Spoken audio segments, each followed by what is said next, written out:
Hello everyone. Welcome back to this channel Business Minds. In today's video, we are going to understand Taylor's principles of scientific management in detail with the help of examples so that you can grasp each point effectively.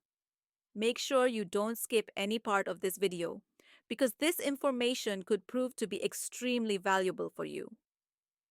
First, let's take a brief introduction of Taylor. Although no one is going to ask you when Taylor was born or how his life was, it's important to know certain aspects of his life to understand his mindset and approach. His full name was Frederick Winslow Taylor, but we simply refer to him as Taylor. He was an American mechanical engineer, and his life's mission was to increase efficiency in industries. He believed that productivity should be increased by all means. In 1911, he published the Principles of Scientific Management, which we still study today. Also, remember that he is known as the father of scientific management. This fact is important to keep in mind, as it is often asked in exams or interviews. Who is the father of scientific management? F. W. Taylor or Henri Fayol? Here's an easy way to remember it. The word scientific starts with S, and right after S in the alphabet comes T, so Taylor. This is a simple way to remember it. Now, let's move on to his key principles. The first principle is science, not rule of thumb. To understand this, you first need to know what rule of thumb means. It refers to when a person makes decisions based purely on their experience, without using any scientific method. For example, a manager who has learned in his career that if you want to keep employees happy, just keep giving them bonuses. Essentially, acting based on experience without deeper thought or analysis. Now, as soon as this manager gives out bonuses every year or month, the workers get motivated and work enthusiastically. But pay attention, this wasn't done in a scientific manner. There was no in-depth study or analysis. It was simply based on his experience. This is called the rule of thumb, meaning things learned through experience are applied without being properly tested. While it's true that using this method might increase production, it doesn't guarantee consistent results like scientific methods do. Taylor believed that there is only one best way to maximize efficiency, and this way doesn't come from experience but through careful study and analysis.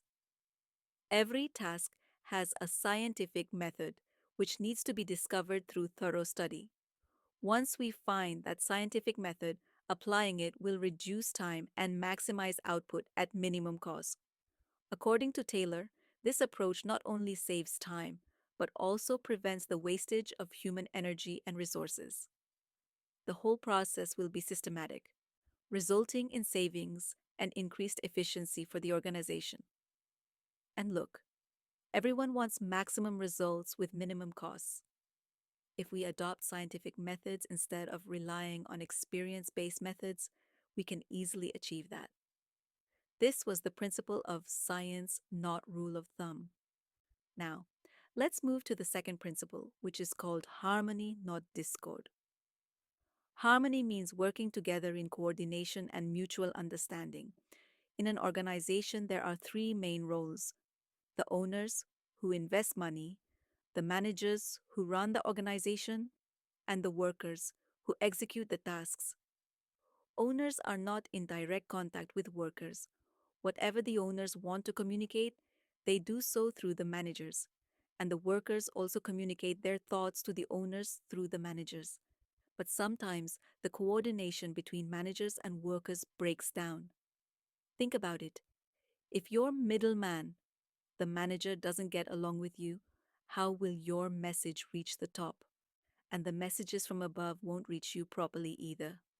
That's why it's very important that managers and workers maintain a harmonious, cooperative relationship so that work continues smoothly without any stress or discontent. Look closely. Manager starts with M and worker starts with W. There's some similarity, just flipped. Now, if both maintain coordination, the organization will run smoothly and efficiently. But is it easy to maintain harmony? The answer is, it's not easy at all. Whether it's friendship or a professional relationship, every relationship requires compromises and sacrifices. Think about how often you adjust and sacrifice in friendships. Similarly, managers and workers will need to make efforts to maintain harmony in their relationship. For example, if the organization makes a good profit, the managers should share that profit with the workers. This will make the workers feel appreciated for their hard work, and they'll put in even more effort for the organization. On the other hand, if workers give suggestions, management should respect those suggestions. It shouldn't be ignored just because they're workers. If management behaves in a way that says, "You're just a worker, what do you know?" it will hurt the workers' feelings. Therefore, when workers provide suggestions, management should listen carefully and implement them wherever possible. This will make workers feel that they are an integral part of the organization. When workers work with a sense of belonging, harmony will naturally develop between managers and workers. Where there is harmony and peace, the organization will grow rapidly. Now imagine, if there's tension between workers and managers, will the organization run smoothly? Suppose the workers go on strike and managers try to get the work done somehow, but the machines are shut down, orders are pending. How will the organization survive in such a situation? That's why it's important to maintain harmony between both sides. There's a famous example of Japanese work culture. When Japanese workers are unhappy with the organization, they don't strike in the Indian style with slogans or walkouts. Instead, their approach is completely different. They don't stop working. Instead, they start working longer hours. If their shift is 10 hours, they'll work for 12 or 14 hours. While working, they simply wear a small black band on their hand, which serves as a signal to management that the workers are unhappy. This type of protest doesn't involve stopping work, but instead working more to show management how hard they are working and that their demands should be considered. We can learn from this that instead of halting work with strikes, it's better to show management through our hard work that our demands are legitimate. Now, let's move to the third principle, which is an extension of the previous one. This principle means that every individual should not only think of their own benefit, but also of the well being of the entire organization, and all should maintain coordination. Whether they are part of management or the workforce, no one should focus solely on their own personal gain. Workers shouldn't think, "I'll just get my work done and not care about anything else." And management shouldn't think, "Who cares about the workers? We only care about our profit." Both parties should work together to maintain a good atmosphere in the organization. As I mentioned earlier, management should listen carefully to the workers' suggestions, and workers should also participate in the management process, continuing to work efficiently without engaging in unnecessary protests. Every issue should be solved peacefully. Now, we come to the final principle, which is development of each and every person to his or her greatest efficiency and prosperity. This means that every individual should be given the opportunity to reach their maximum potential. Just like your mother wants you to excel in every field, whether it's studies, sports, or other skills, she doesn't just expect it from you, she also provides the opportunities and support you need.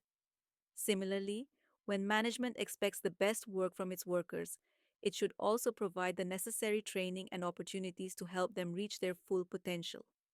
If you hire an untrained worker and expect them to deliver excellent work, it's not possible.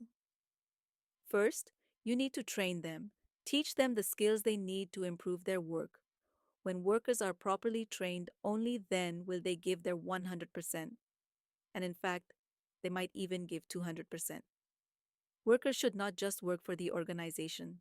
Their personal development should also be a priority. They should be given opportunities to learn new skills so that they can advance in their careers. You need to select every worker scientifically, not based on personal preferences.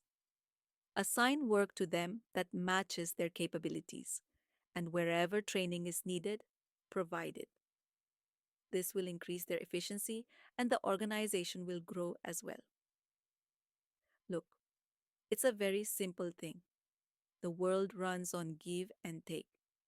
If you give your workers something, like training, respect, and opportunities for growth, then, in return, they'll give their 100% to the organization. If you don't give them anything and just expect to keep taking, after a certain point, the workers will get frustrated and stop giving. So, this completes Taylor's 4 principles. I hope you've understood all these principles well. You can see that they are actually very simple and easy to understand. Now, Taylor didn't just give us principles, he also provided techniques. We'll cover those techniques in our next video. If you like this video, please hit the like button and press the bell icon to get notified when the next video comes out. Share this channel with your friends and don't forget to subscribe. Thank you so much for watching this video.